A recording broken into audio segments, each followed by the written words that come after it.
Welcome back to Wrestling with Ski. I promise I'm going to try to keep it short today, but happy WrestleMania week. Finally, we're almost there. It's already Thursday, which means all we got is tomorrow. Yeah, tonight, which is, night off of everything. And then tomorrow, we get WrestleMania SmackDown, which I still hate the idea of, but we get to see Taker go into the Hall of Fame. And then we're on to WrestleMania. So, WrestleMania week is in full swing. And we're about to have, if you're a wrestling fan, a lot of good stuff. I mean, just think about it. Tonight's, the calm before the storm, but then we have SmackDown, Rampage, NXT Level Up, whatever they call that, the Hall of Fame, Night 1 of Mania, Night 2 of Mania, Raw 2.0, and Dynamite.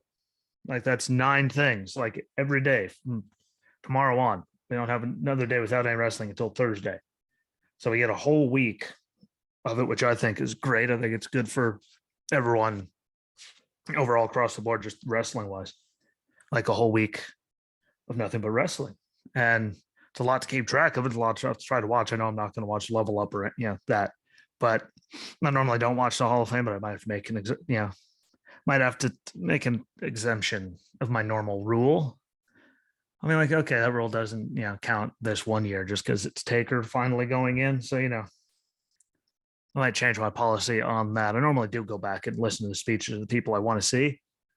So, it's probably going to be more than likely, what happens with a lot of the people. But I'm just waiting to see what Taker has to say. I think that's very, cool. It's very exciting that he's finally going in. Obviously, he was still wrestling active, so he wasn't going to go in until he was done. But lots of stuff to do. And I am going to watch SmackDown back. I'm going to watch, obviously, Stand and Deliver, Mania, Raw 2.0, and Dynamite. So, and Rampage. So I'm going to watch it all. It's a lot of exciting stuff to me. But moving on, we will get to Raw now, which, had some ups and downs. I will say Brock being Brock. This is my favorite Brock just because he's interacting with fans and going through the crowd. He's just doing, it's not the normal shtick for Brock where you don't ever see him. He doesn't say anything. So I like it.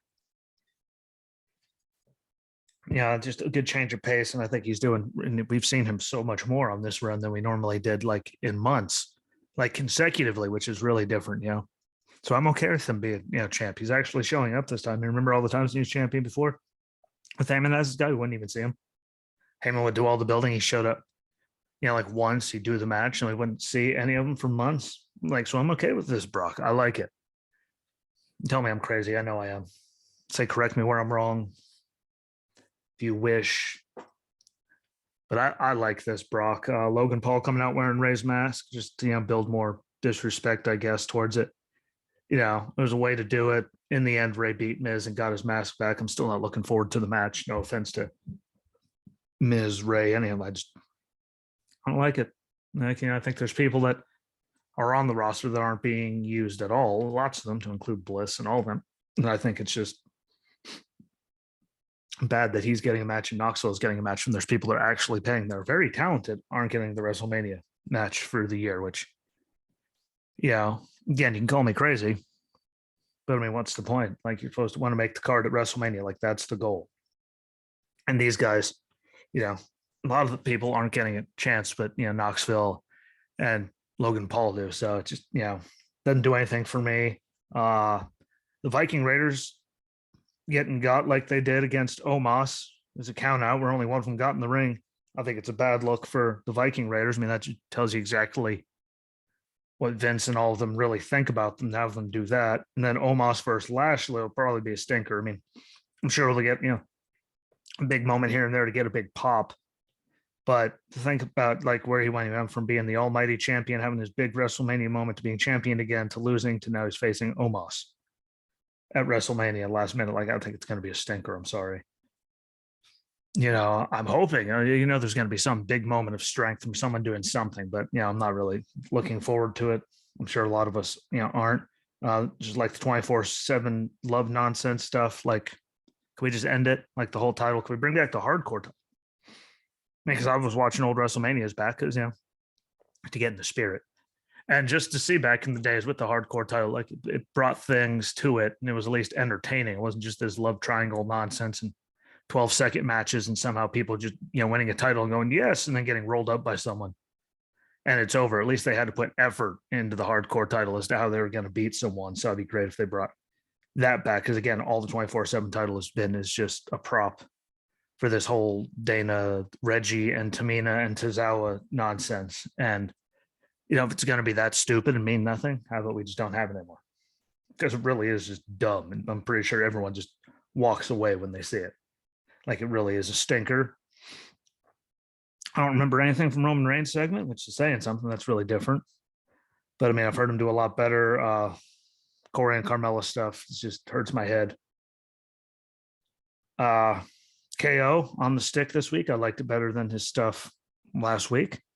Again, I don't know. Maybe it's just the bald cap and all. They get just something about it. It was the flapping knee brace strap. That's what it was. That's what just turned me off of it because I have kind of braces like that. Trust me, I think then just come undone like that. Like, again, just a personal thing because I have to wear them. But I thought it was better. And I think, whatever they're going to do that night, I mean, they're putting in the main event segment, allegedly. So, I mean, it's going to be something, to look forward to, I imagine. Stone Cold wouldn't come back if he's going to make himself look bad. So, it's an exciting moment for Mania for me. Having Ricochet lose that quickly to Theory is, it makes Ricochet look bad.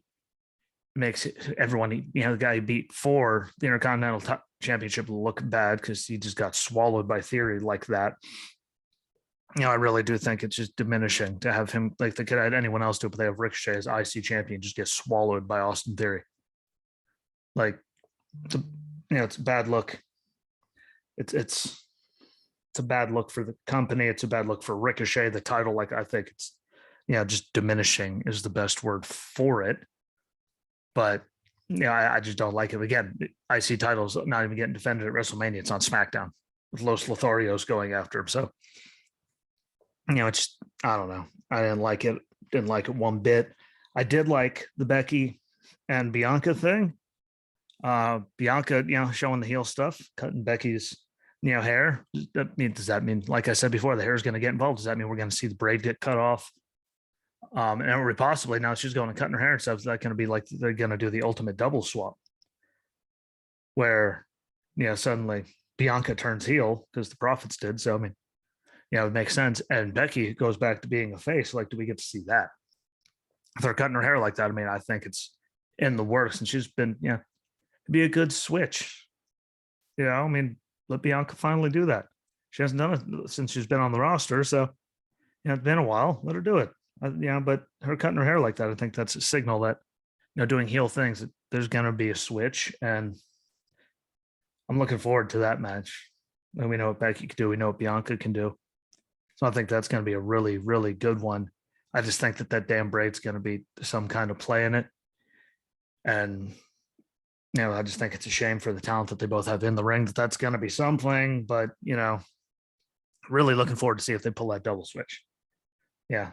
They completely flip them both like that. That's something to look forward to. And then Corbin and Madcap against Steel Angela, like it's not the first time. And they've just been like repeating this whole thing. Yeah, he went in there with the hurt neck. Yeah, after they stole the desk with it. It's just so dumb. Like, and Corbin, we all know, like, I tell you people how talented he is all the time.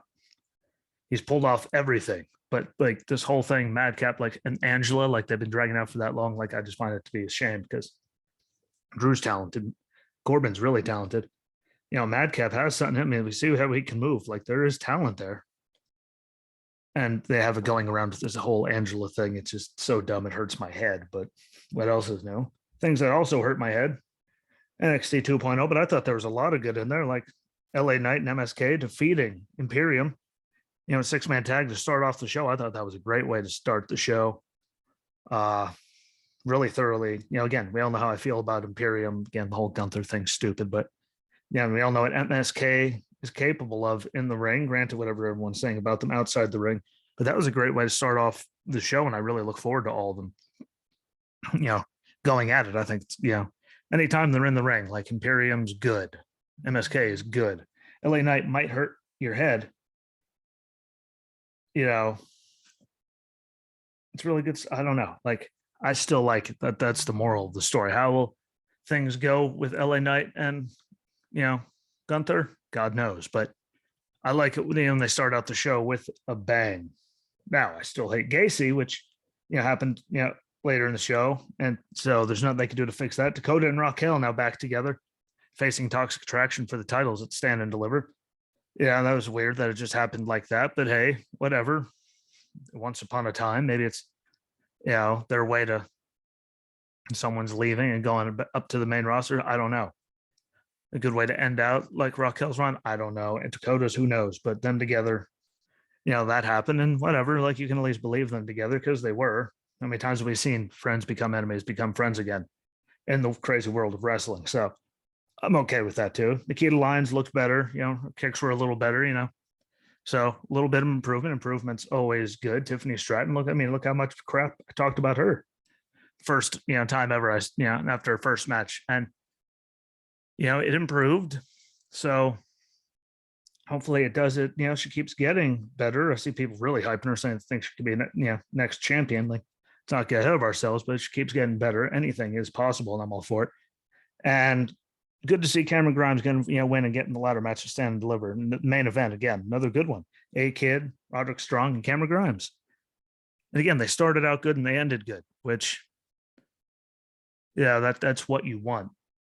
Excitement and good matches. Like, amidst all the stupidity, if you put on good matches, most people won't complain about it. Like, it's just duh. Like, people won't complain if the matches are good. So I'm really, really excited about that ladder match though at Stand and Deliver. I'll get to that with Justin on Saturday morning, so don't worry, that one's coming. But Cameron Grimes, maybe it is the time to finally give him something. I don't know.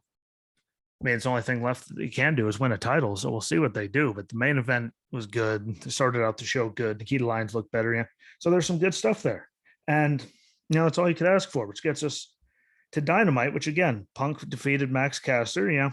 But Max Caster's rap on the way to the ring about Punk's face looking like it smoked more rocks than Hunter Biden. That was good. It was a better one. Entertaining. Rap wise, it was a better one in a while. I thought it was an enjoyable match. I did. Was it the greatest thing? No, but was it enjoyable and you could actually watch it? Yes, regardless of what anyone tells me. And I am curious about JR slipping when Punk went for the pile driver and he called it a tombstone. If that was, again, Punk doing it as an homage to Taker because he's going to the Hall of Fame, because we do know they had a history and they worked together. JR, look how long he knew Taker through all the decades. So I wonder if that was like an homage because of that. But, going for a pile driver, he calls it a tombstone. Everyone gets their thing. And I really do think it was. I don't think that one was a slip, but it was good to see. And it was a good match. It was a decent match. We've seen a lot worse, so I can't complain. We have seen way worse. So good on them. And then we got John Moxley and Jay Lethal, which I thought was a great match. Anytime you put those two in the same ring together, I'm not going to complain. It was great. Mox got the win. But again, Jay just got there. Great time, though. Like, good match there. FTR defeated Gun Club. I did like FTR's homage to, the NWO, the gear and the vest and all that they had. We all knew Billy was going to get involved and throw up an X and say, suck that. We all knew it. It's what he always does. But FTR got the win. Good one. Like, I'm not even that up on Billy's kids, but I thought it was a good match. And it didn't look that bad. We had Bryan Danielson defeating Wheeler Yuta, and I enjoyed that match too. And Yuta spitting in Bryan's face before he put him out. Like, that was, a good extra little thing for Yuta to show some more of him. So that's good, especially as you think he's going for a title in Impact or something this week, coming up. So, and add another wrinkle to him and show a little more oomph. Good on him. And it was a good match. It was a really good match. The Owen tournament qualifier had a debut. Toni Storm debuts and beats the Bunny, and I think that's going to be a great step up for the women's division again. There's more people for them to work with. It just depends on how they use her. But we all know what Toni can do. Again, if you've seen her stuff before the main roster and when she came, she's really, really good. And good on her. Now, Andrade defeating Darby, don't really want to talk about it. We all knew Private Party, Butcher and the Blade, all that would happen. The Hardys came out and evened it out like they always do. Yada, yada, yada. Same stuff, different day. And shout out to Hangman coming out in the Tesla with the big horns on the front of it, because that was That had to be the dumbest thing I've actually seen in a very long time, to have a Tesla with big horns. Let's just all admit JBL and his white limo did it best. The end. Let's not see that ever again. But overall, stuff was watchable, so I can't complain. I complain about a lot of it, but there's a lot of watchable stuff in there, especially Dynamite. Like, that was the best Dynamite they've had in a while. I think everyone can admit that, because there's a lot of just really hard to watch weeks. So good on them. And WrestleMania is right around the corner. So I mean, don't hold your breath for tomorrow's Rampage, but we'll see how it all goes. And also, don't forget, we put this out there now. Saturday morning, there will be the show prior to Stand and Deliver and Mania Night 1. And then Sunday, we are doing another one with responses to things and a preview and our feelings of Night 2 of WrestleMania. So those are happening Saturday and Sunday. Make sure you're looking out for them. We got to get them done on there for you so you can hear it before anything comes on the air. So make sure you're paying attention to that. Otherwise, don't forget to follow along YouTube and Rumble for the videos. Follow them, subscribe. It takes a few seconds. Click like on it, leave a short comment on the videos. Helps get it out there, helps more people notice it when you do little quick things like that. Share everything out. Audio, we all know, is on Anchor, Breaker, Spotify, Apple, and Google Podcasts. Check it out on there. Good Pods, if you're on there and you listen. Follow along on one of those, so it does get lost, especially in one of our groups where there's a lot of stuff to get shared. I'm sure a lot of stuff that you follow gets there. So please, make sure you follow along on here, and the Facebook page. Don't forget that. Follow along, share everything out to get more people, and we'll be back come Saturday morning. So enjoy each other, enjoy SmackDown, the Hall of Fame, and Rampage, and all that tomorrow night. And until Saturday, my friends, be good to each other. Peace.